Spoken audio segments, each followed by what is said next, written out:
Bringing you the voice and vision of custom culture and lifestyle, as seen through the eyes of this South Texas duo. Welcome to the Custom Couple. Welcome back to another episode of the Custom Couple.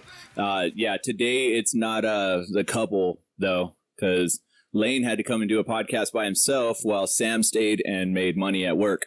So we are at Nocturnal Printing here in San Antonio, Texas. Ben, what's going on, man? What's up? And hanging out with Marcus. What's up, man? What up? Howdy.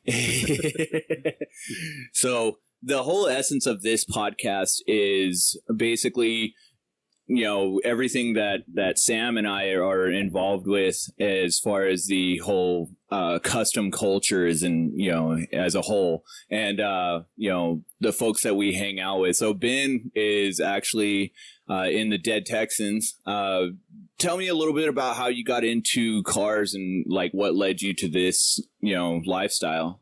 Well, it started when I was a little kid. I used to see my dad and his uncles, you know, they had their own cars and stuff, and they would take me to like Rudy's and the pig stand, of course, and shit. And I kind of just grew up with it, man, and you know, it kind of just stuck with me. I've always liked them, like motorcycles, hot rods. But yeah, like my dad's been in it for a while. My uncle too. Everyone's got their own thing. But yeah, I've always liked it. And then, you know, we had other buddies, friends that Marco got in it after high school. So, you know, we just stuck with this. Yeah. Yeah. And then Nocturnal Printing is sitting, you know, upstairs from your dad's transmission shop too. So you probably see a lot of cool shit other than just like the daily, you know, walk-ins and stuff. But, you know, you probably got to see a lot of folks that are coming through trying to rebuild cool shit. And your dad's been helping them. How long has the transmission shop been here? This location, because this transmission shop was already here before my dad got it. So, but he's had it for himself probably... Man, maybe about like 10 years. Yeah. Yeah, but he's been doing it since he was in high school, dude. That's all he's ever done is transmission rebuilds. So, yeah. I kind of got into it, but, you know, working with family, it's kind of hard. So I was like, nah, I won't do that. So what was your first car growing up? So when I turned 18, my first car was that 66 Chevelle I have. My dad gave that to me.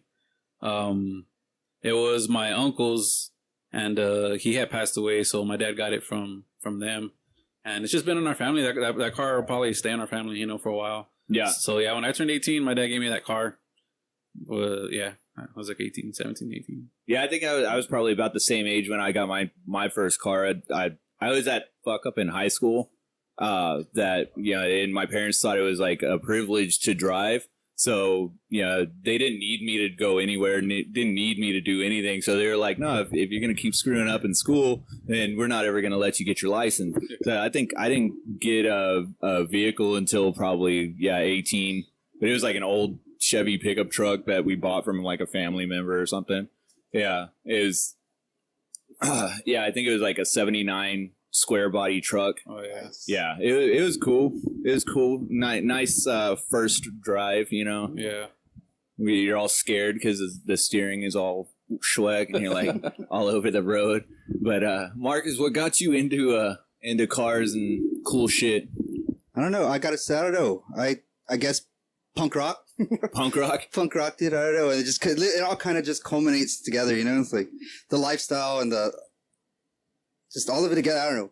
My first was a truck. It was a 93 Silverado. But I didn't like it stock, so I had to cut the springs, take leaf springs out, lowered it, and, you know, and then like my first actual classic car was a 76 Beetle. Oh, Volkswagen Beetle. So yeah. And then after that, it just, all right, start buying cars and yeah. Well, you run with a bunch of Beetle guys, don't you? Yeah. I mean, we haven't seen each other in a while. I mean, Texas Trash, and then we have our other cars. We kind of grew from the Beetle scene, you know. It was like one of those you kept seeing the same people, which is cool, but you know, you kind of change it up. So yeah. And then that's when I got my 58 Biscayne, and then other guys got other cars, and we still cruise. Just but the pandemic's been hard as hell. Oh, I know. This whole last year has been nuts. It's crazy. Yeah. Like everybody got the flu and got scared about it. No, I'm not a conspiracy theorist at all. I swear.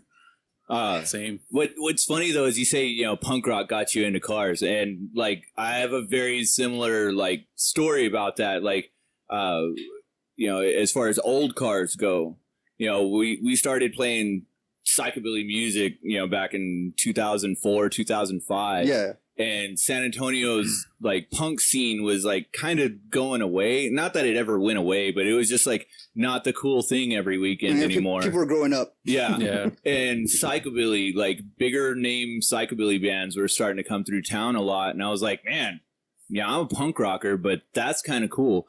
Yeah. And so we started, jamming and, at all these psychobilly shows, like these greasers would show up in their old cars.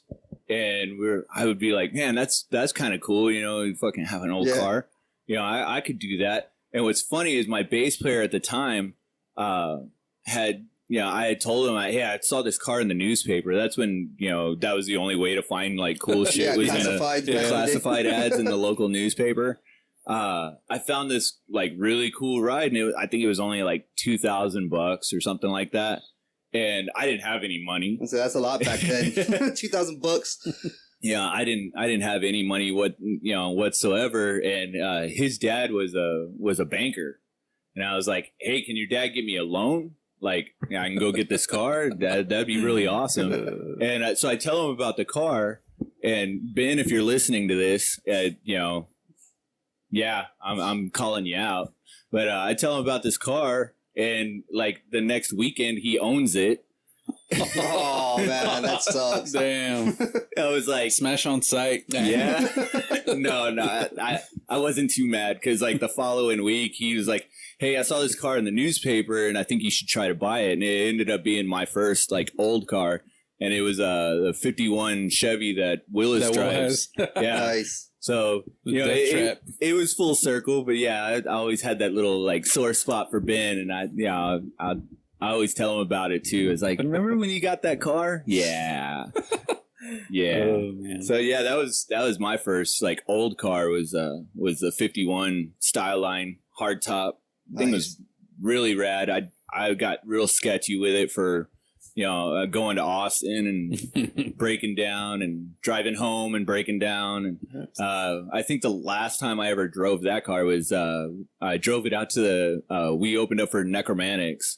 I drove it to the White Rabbit, and it never drove again. Oh, man. So we got it trailered home, and I ended up selling it to Will. And he, he's a madman. He got, like within a couple weeks, he had another motor and was already putting it together. Still alive. That car doesn't want to die. Nice day for a resurrection. Yeah. Yeah. No, that car doesn't want to die. Nope. And we always tell Will it's trying to kill the rest of us. Yeah. But, he loves it. I guess he's working on it now. Yeah. He's putting he bought a transmission from my dad, 700R, and he's putting that transmission into that same motor, just new tranny. But he's saying he needs to pull out the whole motor to put the tranny in. So yeah, I've never done it on those cars. So on that car, I've never done it. So yeah, he'll definitely have to make some room and make it work. But yeah, but I mean, it would be easier to pull a motor anyway. Yeah, throw it in the trash.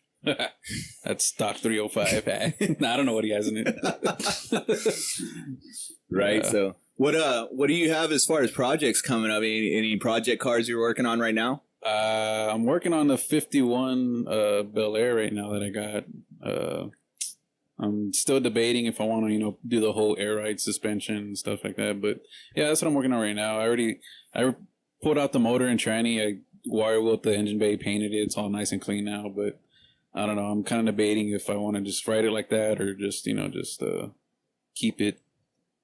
To go with the air ride or whatever. I don't know yet. I do want to, but I'm in the process of also building a new shop for us and a house. So that's mainly where our funds are going is towards that right now. Also. Priorities. So, yeah, priorities. Being man. an adult. It sucks being an adult. Nah, but yeah. So I just got that 51 right now. Where's the new shop gonna It's on the corner of what is it, Commercial and Charmaine. So it's like I want to say like 3 blocks behind Bud Jones. Nice. Bud Jones on Commercial, yeah. Nice. That's not bad. Walk 3 blocks, get some fish. Hell yeah, some fish and those enchiladas, man. There you go. Those are Leave good. with the stomach ache, but you're all right. You know? Yeah. Yeah, that's where the new shop's going to be at. Yeah, for folks that listen to this that aren't from San Antonio, you make a trip down to San Antonio. Bud Jones is probably not one place you're going to go to. Nah. But it's definitely a San Antonio staple around this area. Yeah. So, yeah, I think as far as, nocturnal printing goes, how long have you been doing that? Nocturnal printing, just with me and Andrea, maybe 4 years, going on 5 years, but total printing, like, I want to say like maybe like 9 years, going on 9 years, I think. Yeah. Yeah. I was with another shop before, and I left that shop and started my own. So Marcus too. Marcus worked there with me at that this shop. This guy's the one that actually taught me how to screen print. So. Oh, nice. Yeah. So you come over here, hang out, help him out when he needs help. Nice. Yeah. And then he helps me out because I have my little thing going on the side. So, it's like. Yeah. We help each other out, Yeah, we all got that little side thing going on. You got to. Gotta survive, man. Yeah. But that's pretty cool. I print for a lot of people, and it's cool printing shirts that you have no idea what they're for or whatever, but then you're out on the street and then you see the stuff you print that people wearing, and you're like, oh yeah, I printed that shirt that dude's wearing it. Oh yeah. That's pretty cool. Dude, you printed up a bunch of stuff for Johnny, my buddy Johnny. So with Johnny Chop Customs. Oh yeah. Dude, I went to his house after you had printed up all the hats and shirts and everything for him, and he was boxing everything up to send it all out. That stuff went to Europe. Went to worldwide, Nocturnal Worldwide. I knew they were selling because man, he's already doing it. He's on his 4th or 5th hat order of. He does them in 25, so I mean, I'm pretty sure they're going, man. They're flying. Oh yeah, and then of course, when this episode comes out, the show would already probably be over, but. They're going up to Oklahoma for our friends up there doing a car show called Greet with Meat. It's the Okie Sleds in Oklahoma. Oh, cool! And they do a cool car show. They actually do it like fairly often. It's not just an annual show. I think they do 2 every year, but all of the proceeds for it go to the Ronald McDonald House. Oh, badass! Yeah, and I think they've raised ridiculous amounts of money for Ronald McDonald House. So it's really rad. Cool. So he's probably going to take a bunch of merch with him up to that. And then him and our buddy Rooster with Tradition Over Trend are doing a booth together at the Starbird show. I think that's at the end of April. Yeah, I think I saw a flyer for that one. Yeah. So yeah, your printing is going worldwide for sure. For sure. Yeah. And then of course when the Custom Couple finally gets logos and everything done, we'll have T-shirts and stickers and patches and things of that nature. All kinds of jazz. All that jazz. Hell yeah. Yeah. So, what do you got, for the future other than trying to build a new shop? As soon as the shop's done, that'll help me out a lot with there's other equipment I want to buy for the shop, but being in this small shop, I can't really fit all that stuff in here, so I got a lot of stuff I want to buy for the shop once it's ready, new printers, all this other stuff. So I'm really looking forward to that once the shop's done. But as far as projects, I just got that 51. I recently bought a 2014 Harley Street Bob. Oh yeah, you ride motorcycles too. Yeah, I got that one. I got screwed on a stolen one not too long ago. So I was like, man, I'm done messing around with people on OfferUp and Craigslist. I'll just go straight to the dealer. So tell me that process a little bit. So because I've probably dealt with stolen goods, but I've never had to deal with stolen goods. Actually deal with it. Yeah. So what happened there? You just you bought a bike and so I bought the motorcycle, right? I saw it on OfferUp. Actually, Will sent me the link. That son of a bitch. Yeah. Will sent me the link to that bike on OfferUp, and the dude was asking like $6,000, but he said he bought it from the auction. It was a salvage title. So I go and check out the bike. The bike has a big dent in the frame, usually when there's frame damage, they'll just total the bike automatically. Mm-hmm. So this dude's like, yeah, I bought it from Georgia. That's why it has a Georgia title, and I'm just getting rid of it. So I'm looking at it, and I see the VIN matches the title on the frame, but I didn't know at the time, but I guess the VIN on the motor and transmission, they also have to match the VIN. And I didn't know that they had, I knew about the motor one. I don't know about the transmission. So those didn't match. And I didn't know until after, I went through the whole process, whatever. So I ride it home and I'm riding it, and I can't get it registered in Texas because it's a Georgia title. So I have to take it to the DMV. SAPD has to inspect it to make sure it's all good, not stolen. So I'm there for like 30 minutes. They're looking at the bike. And they run everything. They're like, well, this transmission and motor stolen. And I was like, huh? They're like, yeah, it's stolen, man. He's like, we're going to take it apart and just give you the frame back because you have the title for it. God damn it. And I was like, fuck. And I was like, well, they're like, where'd you buy it from? I was like, well, here's a dude's information right here, man. I was like, that's the dude I got it from. You go talk to him, man. I got screwed out of money. So I'm getting the frame back. Just the frame. No fender, no wheels, nothing. Just a bone stock frame. So, yeah, that dude, he burned me pretty good. But after that, I was like, man, I'm done with this. I'm just going to get one from the Harley dealer. And Go legit, yeah. So I was pissed, and then fucking Will was like, oh, man, I sent you that link, right? I was like, yeah, dude. I was like, well, it's all good. I don't blame him, but how is he supposed to know? It was too good to be true. Yeah, it was too good to be true. There's some of those deals you just got to walk away from. Yeah, he was selling for like 6,000, I think, and I got him down to 3,000. So, but in my head, I was like, well, it's a salvage title and it's dented. Like, maybe that's why he's going down on the price, Right. But I'm pretty sure he knew it was. At that point, he was just like, I'm going to make cake on this one, Yeah, so I was like, eh. But yeah, I've done a couple bond. That's what I tried to do. It was for like a bonded title. Mm-hmm. So I've done a bonded title on the 58 Apache. It was pretty cake. It was easy. So I was expecting it to be the same thing, but no, they took the motor and everything from me. Just gotta ride dirty, man. yeah, I gotta ride dirty like other fellas.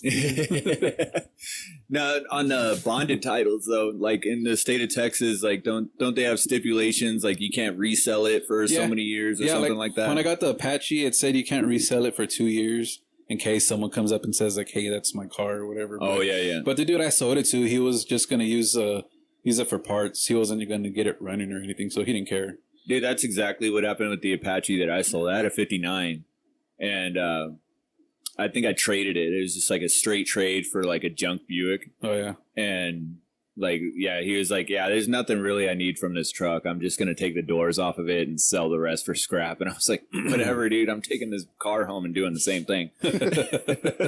Yeah. It would have been a nice truck, but I lost interest in it. Supposedly, so the dude that I bought it from, he was like the fourth owner, I think. So when I posted that truck on Facebook Marketplace, the post is only up for like 20 minutes, and I'm getting like all these messages asking if it's available.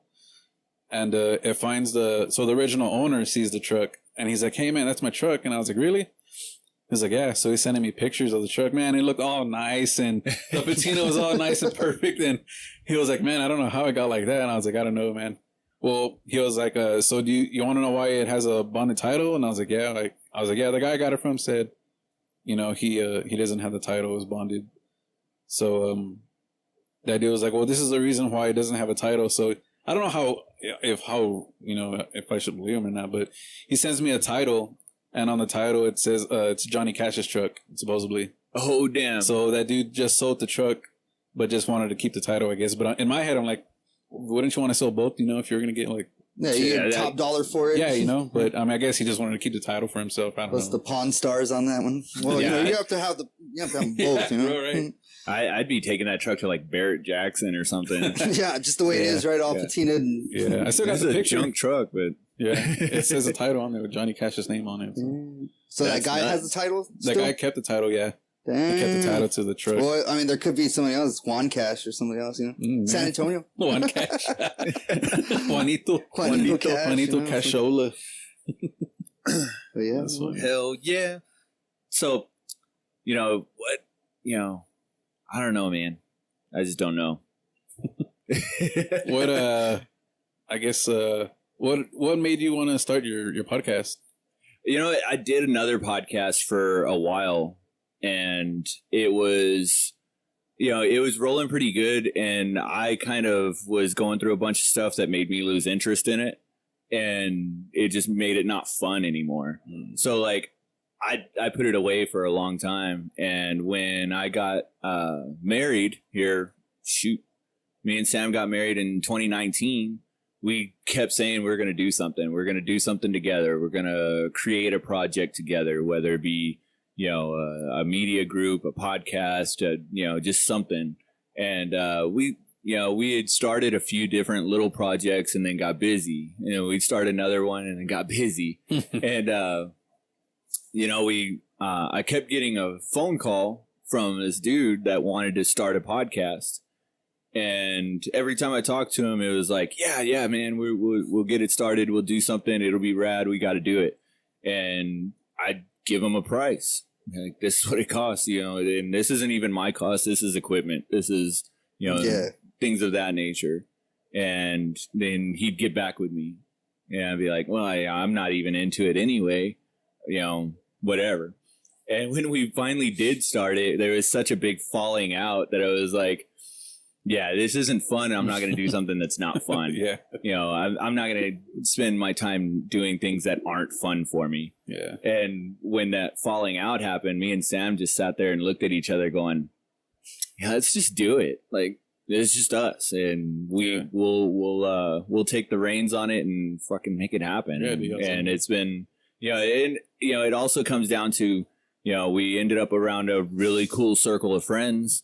Had a lot of folks like, Johnny just decided he's going to open up his own shop. Yeah. And then Rooster hanging out with Johnny, he's like, hey, I write for Tradition Over Trend. I actually own it. And I'm like, I'm subscribed to it. I know exactly who you are.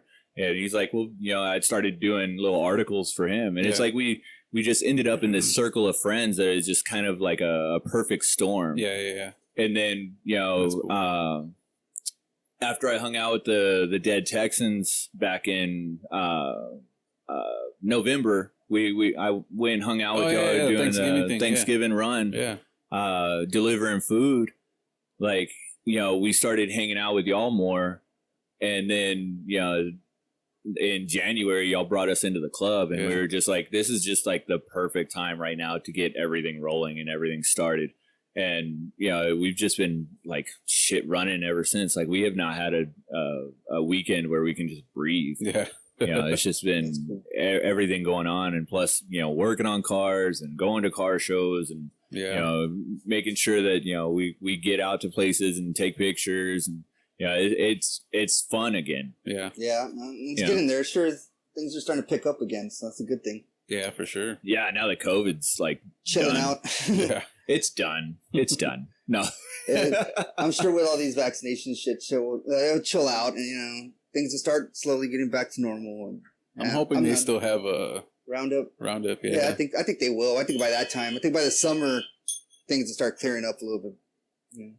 Yeah, I think so too. And it kind of sucks that they pushed Roundup because it was always in April. Yeah. And they pushed it to Labor Day weekend. Yeah. And Labor Day weekend, for all of our folks that, here in Texas and the car scene in Texas and folks that go up to Dallas a lot, Labor Day weekend was always the Invasion. Oh, I've been to that car show. It's fun, man. Oh yeah, absolutely. I've gone to the car show. I've ended up at that car show. Yeah. Like not even trying. Went last year. Yeah. No, the year before COVID. Yeah. When it was rainy and stuff. It was soupy, but I mean, there was still a good turnout and shit. It was fun. It's an awesome show. And Roundup is now on the same weekend. And so we got to pick. They tried to do it last year and it caused a big old stink and everybody was pissed off. So this year when Roundup announced that they were going to move it to Labor Day weekend again, then the Invasion decided to stay proactive and said, okay, well, we're going to push our car show. And I think they're pushing theirs into maybe October, like late October. I'll find out for sure and get flyers. Let's see what happens because I know they have like deal little sleds. Yeah, I would say around that time too, up in Dallas. So Yeah, Dia de los Customs. The Customs, there we go. Yeah, Chewy's a good friend of mine. Follow him on Instagram. Yeah, he's a really cool dude. I've crashed on his couch before. And most of the Dallas folks know me from crashing on their couch. Every time I come up there for a car show, I'm like, I don't want to stay, you know. And of course, when I was traveling by myself a lot, you know, I mean, I didn't have to stay at a hotel. I could just find somebody's couch. I'd find somebody's front yard. Fuck it. Just let me park the car and I'll sleep in the car. Yeah, done that. You know, and so it's like, you know, I hope that they don't step on too many toes moving all these shows around, because all of us have kind of like we've all kind of like created our own schedules for car shows, because we know, well, this one always happens at this time. Yeah, exactly. And that just threw everything off, man. Mm-hmm. So it's all good. We'll figure it out. Yeah, sure. Only time will tell. Yeah. Shit, man. I'm looking forward to whenever I don't know when, but we're gonna be having our first event. That'll be cool. Absolutely.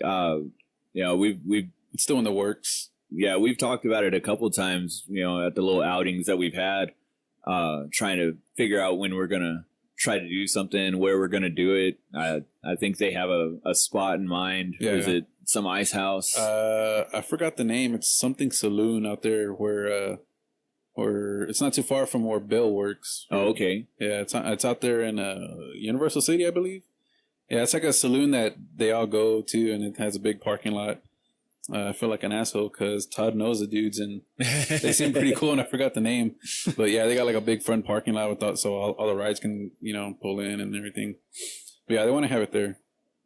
So yeah, that, you know, we'll get that rolling at some point, and then, you know, we just this last month we just got to go and hang out with all the Lone Star Lords at their event. That was a good one. That was a good one. We had a bunch of cars with us. It was cool rolling into that one together. Yeah. Like, I think what do we have, like 7 or 8 cars and a few bikes? I think we had like 7 cars and 2 bikes. Yeah, so I mean, that was fun. We lined up the fence, and everybody kind of stayed far back. I kind of like that, like how it was there for like better for some reason. I don't know.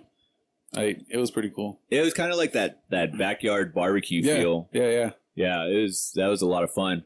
And they were having like their contests going. They were handing out free food. Yeah, we were in hog heaven at that point. I didn't get to make it to that one.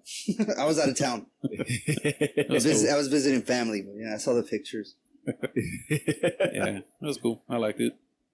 The day after that show is when Sam surprised me with a, you know, surprise. Right. We're going to Houston. Yeah. So she had already told everybody when he left.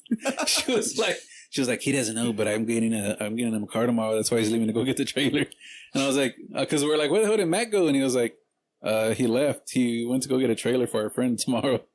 And he's like, he doesn't know, but we're going to pick this up. And I was like, what? She was like, yeah, I'm surprising them. I was like, oh, man, that's fucking cool. Yeah, she tells me that we had to go help somebody out. And I'm thinking, okay, you know, like I'm going to spend a whole Sunday moving somebody. You know, I got to go get a trailer.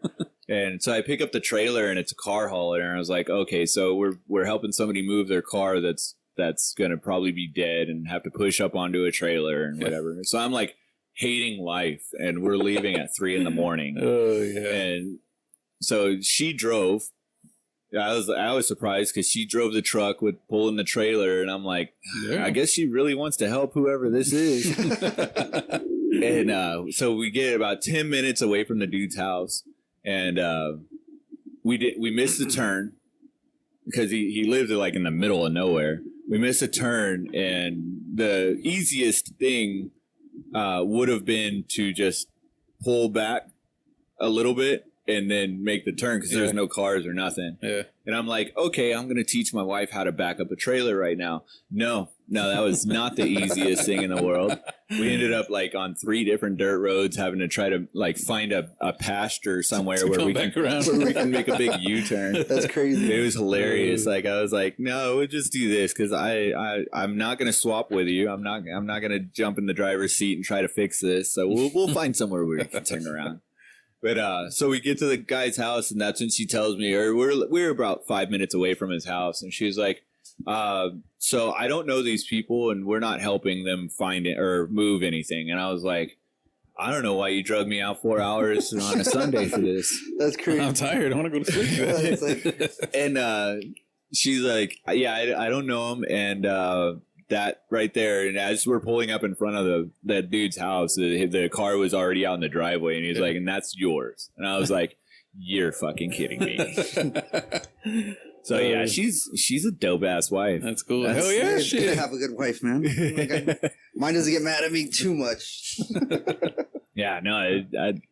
So for our anniversary, I bought her a Thunderbird, and like she told me I don't have to get her nothing for the next 10 years, and I'm holding her to it. So she returned the favor. Hey, that's funny because I got my wife a Thunderbird. Oh yeah. I did. Did you Actually, really? I first got her a 64 Econoline van, but it was like too far gone to work on and stuff. I was just too busy, and I was like, I'm never gonna get to it. I ended up finding a 63 Thunderbird in my friend's backyard. He just didn't want to work on it anymore, and got a like badass deal on it. And Damn. And he's like, yeah, I don't want to mess with it. You know, it's whatever. He was working on a Volkswagen van on the bus. So I was like, all right, whatever. And that bus is like way far gone than this car. Like this car is pretty good. And, he's like, yeah, I don't know what's wrong with it. Whatever. He goes, you know, but, he's like, you sure you want to look at it? I was like, dude, you're not going to talk me out of this. Like, I'm taking it, you know, whatever. So we tow it to my friend's house, and the next day he just pours gas in the carburetor and fires right up. Oh wow. And I was like, all right, put new tires, put some brakes on it, and it's been good. Like it runs, but I need to get it aligned and some other stuff, like fine tuning. The interior's clean. It's like, a clean car. It's pretty cool. No, you said 63. 63. Does it have like the swivel seats? It has the steering Batman wheel, steering wheel. Oh, okay. So it's got that, but yeah, no, it's like I got it for her because she's a huge JFK fan. So like that was one of his last cars before he was assassinated. He had the 62 convertible, and then he had like the one. So she wants like the plans to repaint it and do everything just like it was his. So that's the awesome plan. So and we'll then you can take it up to the cruise in Dallas. Eventually, yeah. Yeah, some friends of ours put on that cruise. I think it's just the JFK cruise or something like that. And they cruised the parade route that he was on. Cool. Yeah. But I can't think of what it's called now. I was like, yeah, we could paint it. She's like, no, I'm not letting you and your friends touch it. We're gonna take it to a shop. I like the door handle on that thing. Yeah, man. Like the door handle is part of the trim and everything. It looks like trim. Like you just stick your hand past the trim. It's a clean, car, man. It's got some cool features and it's sure badass. But I was like, hell yeah, Thunderbird. I was like, I mean, personally, I wouldn't have gone for a Thunderbird, but I was like, for her, it's like, it's a cool chick car, you know. But, it really is, man. I felt the exact same way, like, because we had talked about it. Because I always thought, like, you know, like the late '60s Thunderbirds would be like cool to do like a lowrider custom. Yeah. So I was like, Thunderbird would be cool back when we were like looking for cars and thinking we were gonna buy something cool and shit. And we didn't like land on anything really like eye popping that we wanted to buy. So we put it away like out of our minds for like a long ass time. We ended up buying a Plymouth instead, and that car was fucking rad.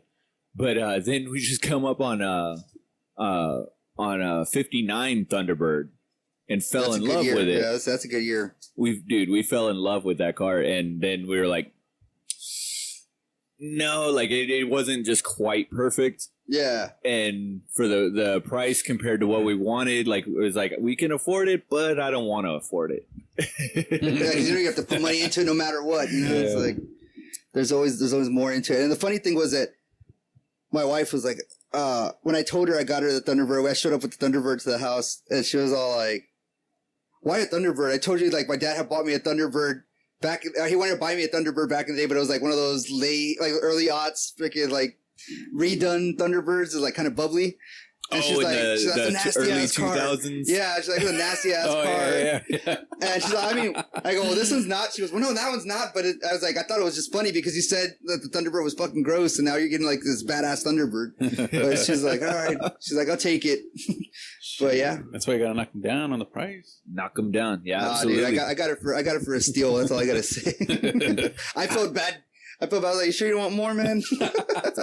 I got it for a steal. I went at night and stole it. Yeah. I was gonna say, man, it's gonna suck. It's gonna suck like when it's on the road and my buddy sees it on the road. It's like, I mean, because I've driven it. It's just one of those needs an alignment. It pulls crazy, but yeah. It's a badass car. It's a clean car. Dude, we all have like those cars that we sold, and we're like, fuck, why did I sell that? That's why I haven't sold any of mine. I got a freaking driveway full of cars, man. I get too attached to my shit. Yeah, same here.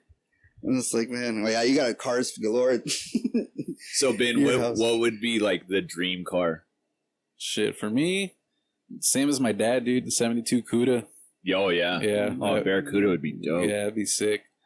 Yeah, that he's been. So he has a 72 right now that he's working on, but it's just like the shell and the doors. See, there's no fenders or nothing. So he's slowly, buying stuff for it and stuff. So his plan is to put like a newer, from the newer Chargers or whatever. Oh yeah. Yeah, he wants to put like swap everything over from that. But yeah, for me, it would be one of those, man. 72 Cuda, that like the green with the black, the lime green ones. Oh geez, yeah, definitely. I've seen some when they're reversed, like they're like a flat black with the green stripes. Those look sick too. But yeah, it would be a 72 Cuda. Marcus, what is your like a dream car? Yeah, dream car. Shit, it's a tie between two of them. Whichever one came first, it'd be a 76 Glass House Chevy Caprice Classic. Oh yeah. Lowridered out, it's freaking on the ground and with hydraulics and shit. If not, a 61 Impala, but the bubble top. Oh yeah. I was like, it's just like the way that back end looks with that fucking bubble on it. It's just. We saw one the other day. It's a tie between those. Nice. I don't know what happened. Or a convertible because it'd be like a big worm car, big worm. There you go.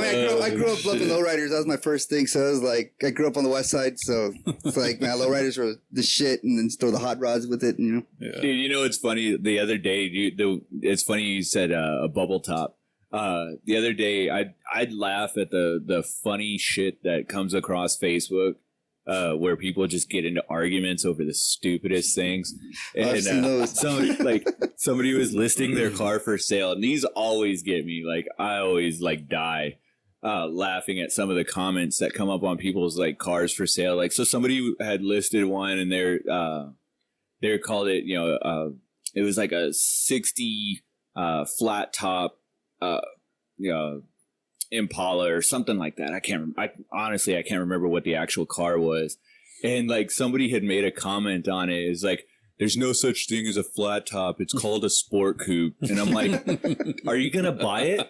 It's like, shut the fuck up, dude. You got those trolls, man. Those trolls just want to freaking talk shit. Yeah. That's on every forum and every. Or even the ones that asked to buy your crap, dude. Like when I had posted the Apache, this dude was like, I have like a 99 Tracker, the little Jeep looking one. He's all, would you trade me straight up? I was like, what the fuck, dude? Like, oh man, some people are crazy, dude. Like, they're stupid. Yeah, sometimes I'll laugh, sometimes I'll reply.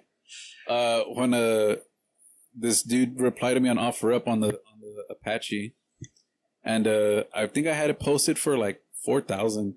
And this dude offers me like $1,800. Oh shit! So I sent him the address. I was like, "Yeah, come pick it up." I sent him an address to a cemetery, dude. And he never replied to me after that. Like, I don't even know if he went or what. But I was like, man, dude, there's been a couple where like they just offer stupid shit. Yeah. I have like an auto reply that's just like a page long of ha ha ha ha ha. Yeah. That's a good one.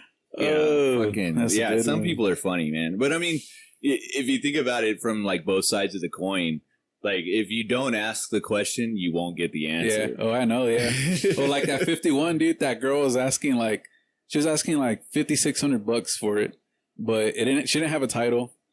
And so I was like, no title, huh? See that price drop. That was a fun trip. Yeah. Marcus wanted me to go pick it up. I was like, $1,500. She's like, okay. And we made out with more. Hey, we made out with more. Yeah. She had like all this antique stuff in there that they were like, they didn't even know. That they were just going to throw stuff away. Dude, I ended up old shit, like old hubcaps. Stuff. I got like, I say like 5 banana seed bikes out of it. Yeah. So we went back actually. That's nuts. And Marcus bought like all her bike stuff that they were like 10 bikes total. And yeah. They were just going to throw it away. Like an old like Mongoose, one of those GT, the one with the yellow, dude. The one all of us wanted for Christmas. Freaking some crazy ass, like there's some crazy bikes in there. And I was like, he's like, yeah, we're just going to throw them away. I was like, I'll give you $100 for all of them. Yeah. I mean, even some of them have bent wheels and shit. I didn't want to just like be a prick about it and just steal, hey, well, I'm going to take all this shit from you. But I felt bad if I did. It's like, dude, I sold one of those bikes, redid it and everything, and sold sold it for like 150. So I got my $100 back. So, That's nuts. you know, it's like, so the rest of them are just kind of just whatever, you know, I'm taking my time with them. They had a bunch of cool stuff. It was cool. He got like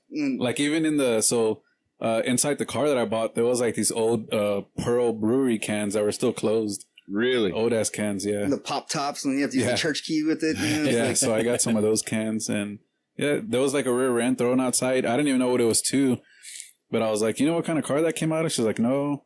I was like, well, I'll give you $40 for it. So we got it, and when we got home, I was searching for the numbers everywhere on the rear end, and I looked it up, and shit, it was a Posi-Track that came out of I think a Nova or something. Oh, damn. I think it was a Nova. I don't remember. It was Posi-Track though. So I looked up the numbers, and it was stolen too. Yeah, well, that was stolen too. Sorry, so we're going to buy that for $1. Hell yeah! So that was a good trip. Everyone got something out of it. Yeah, we all got something. I dig it, man. I dig it. So let's we'll wrap it up. We've been fucking bullshitting. That's the cool thing about this podcast. It doesn't have to be about anything at all. It's just like, you know, like some folks out there are like, oh, you know, what's it about? And I'm like, I don't know. We sit down and talk. Bullshit. Shoot the shit. Yeah, I think we were missing with the beers. Yeah, exactly. You were missing a beer. Cerveza.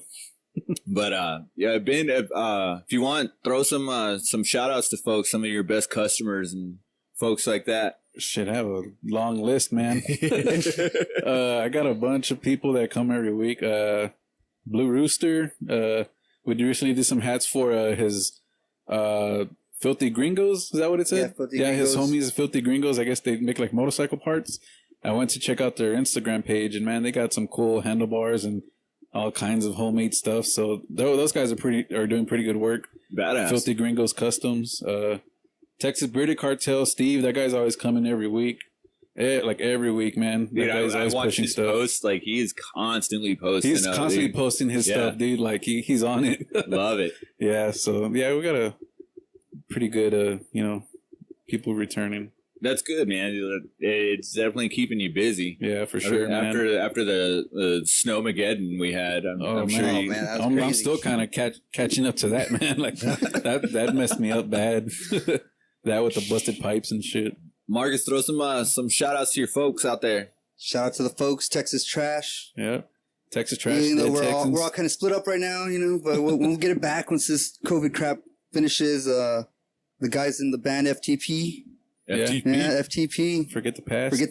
Fuck that puto. No, it would be whatever. We left it at FTP so everybody could keep it at, make your own interpretation on that. There you go. But FTP, that's us. Yeah, and then we'll be back soon as our vocalist has his baby any day now.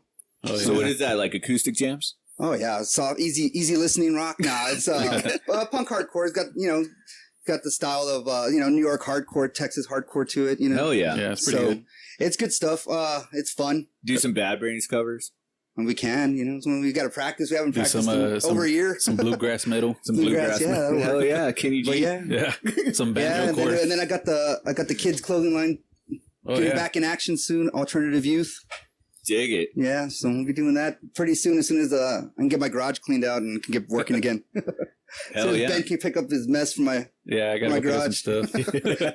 Eddie from Texas Trash was like he was like, yeah, we should put our clubs together and that would be called what do you say, the Dead Texas Trash or Dead Texas Trash? I told you, let's collab with the cart clubs and do the festival together and do the Texan Trash Bash. Yeah, Texan Trash Bash. Man. It works. It works, sounds man. Good. Dude, Two Texas clubs. It sounds like we're going to the river and cleaning it up or something. Here's your trash bag. Fill them up. A van by the river. I live in a van. Hell yeah, that's like one of my favorite skits, man. Don't